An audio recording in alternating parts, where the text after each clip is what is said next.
Hi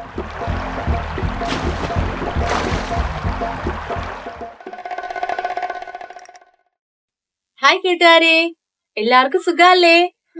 എല്ലാരും നന്നായിരിക്കുന്നില്ലല്ലേ? നമ്മുടെ നാട്ടിലിപ്പോ വേനൽക്കാലല്ലേ, നല്ല ചൂടാണല്ലേ. അപ്പൊ ആരും വെയിലത്ത് പോയി കളിക്കരുത് കേട്ടോ.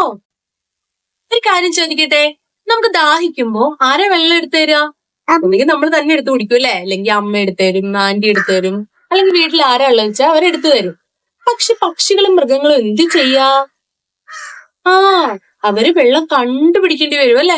വെള്ളം കണ്ടുപിടിച്ച് അവിടെ പോയി കുടിക്കണം. നമ്മുടെ നാട്ടിലെ തോടുകളും കനാലുകളും എല്ലാം ഇപ്പൊ വറ്റി വരണ്ട് കിടക്കുമല്ലേ. അപ്പൊ അവർക്ക് വെള്ളം കണ്ടുപിടിക്കാൻ ഭയങ്കര വിഷമായിരിക്കും.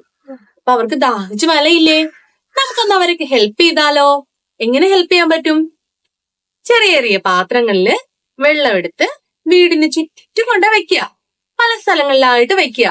അപ്പൊ അവര് വന്ന് കുടിച്ചോളും. നിങ്ങൾ തന്നെ ചെയ്യണമെന്നില്ല, നിങ്ങളുടെ മുതിർന്ന ആൾക്കാരുടെ ഹെൽപ്പോടുകൂടി ചെയ്യുമല്ലോ അല്ലെ എല്ലാ കൂട്ടുകാരും. ഓക്കെ, ഇന്ന് ആന്റി ഒരു കഥയായിട്ടാ വന്നേക്കുന്നേ. ഒരു വേനലിന്റെ കഥ. ഒരു കാട്ടിൽ ഒരു കാട്ടാട് താമസിച്ചിരുന്നു. കാട്ടാടിന് ദാഹിച്ചു വലഞ്ഞു. നമ്മുടെ നാട്ടിലെ പോലെ തന്നെ അവിടെയും വേനലാണ്, എങ്ങും വെള്ളമില്ല. അത് വെള്ളം തിരക്കി ഒരുപാട് സ്ഥലങ്ങളിൽ അലഞ്ഞ് നടന്നു. അങ്ങനെ നോക്കുമ്പോഴതാ ഒരു പാറക്കുഴിയിൽ നിറയെ വെള്ളം. കൊതിയോടുകൂടി കാട്ടാട് വെള്ളം കുടിക്കാനായി അതിന്റെ സൈഡിലേക്ക് ഓടിയെത്തി.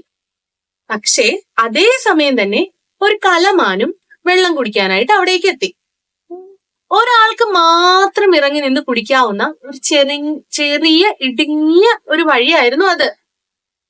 കാട്ടാട് ആദ്യം വെള്ളം കുടിക്കാനായിട്ട് വന്നെങ്കിലും കലമാൻ സമ്മതിച്ചില്ല. കാട്ടാട് പറഞ്ഞു, കലമാനെ, ഞാനാണ് ആദ്യം വന്നത്, അപ്പൊ ഞാൻ തന്നെ ആദ്യം വെള്ളം കുടിക്കും. ഇത് കേട്ട് കലമാന് ദേഷ്യം വന്നു.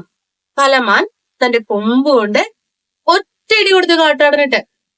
തിരിച്ചുപോയ കാട്ടാട് കുറച്ച് അകലെയായി വീണ കാട്ടാട് എഴുന്നേറ്റ് വന്നു.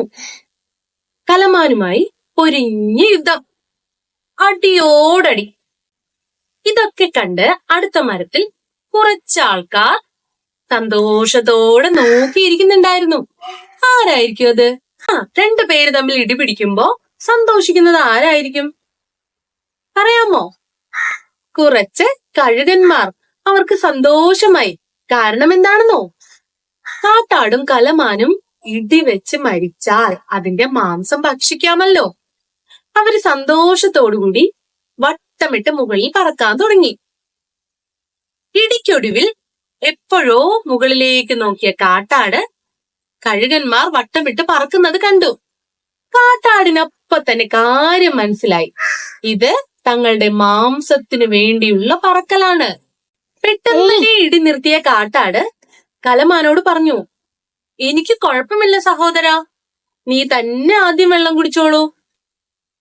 കാരണം തിരക്കിയ കലമാനോട് കാട്ടാട് പറഞ്ഞു, ദേ മുകളിലേക്ക് നോക്കൂ, അതാ കുറച്ച് കഴുകന്മാർ വട്ടമിട്ട് പറക്കുന്നുണ്ട്. നമ്മുടെ ജഡം ഭക്ഷിക്കാൻ സന്തോഷത്തോടെ പറക്കുകയാണവർ. ഇത് കേട്ട കലമാൻ അപ്പോഴാണ് പറക്കുന്ന കഴുകന്മാരെ കണ്ടത്. കലമാൻ പറഞ്ഞു, സഹോദരാ, കാട്ടാടേ, നീ ആദ്യം വെള്ളം കുടിച്ചോളൂ, എനിക്ക് കുഴപ്പമില്ല. അങ്ങനെ അത് കേൾക്കേണ്ട താമസം കാട്ടാട് വേഗം വയറ് നിറയെ വെള്ളം കുടിച്ചു. കലമാൻ അതിനുശേഷവും. സന്തോഷത്തോടെ അവര് രണ്ടുപേരും രണ്ട് സൈഡിലേക്ക് യാത്രയായി. അപ്പൊ ഇതിൽ നിന്ന് എന്ത് മനസ്സിലായി? രണ്ടുപേര് തമ്മിൽ വഴക്കിട്ടാൽ അല്ലെങ്കിൽ അടികൂടിയാൽ അത് മുതലാക്കാൻ പാകത്തിന് നോക്കിയിരിക്കുന്ന കുറച്ചാളുകൾ വേറെ ഉണ്ടാവും. അതുകൊണ്ട് ആരുമായും അനാവശ്യമായി വഴക്കിടാൻ പാടില്ല. ഓക്കെ, കഥ ഇഷ്ടായോ? കഥ ഇഷ്ടായെങ്കിൽ ലൈക്ക് ചെയ്യണേ. ആദ്യം നിങ്ങളൊരു കടങ്കഥ ചോദിക്കട്ടെ.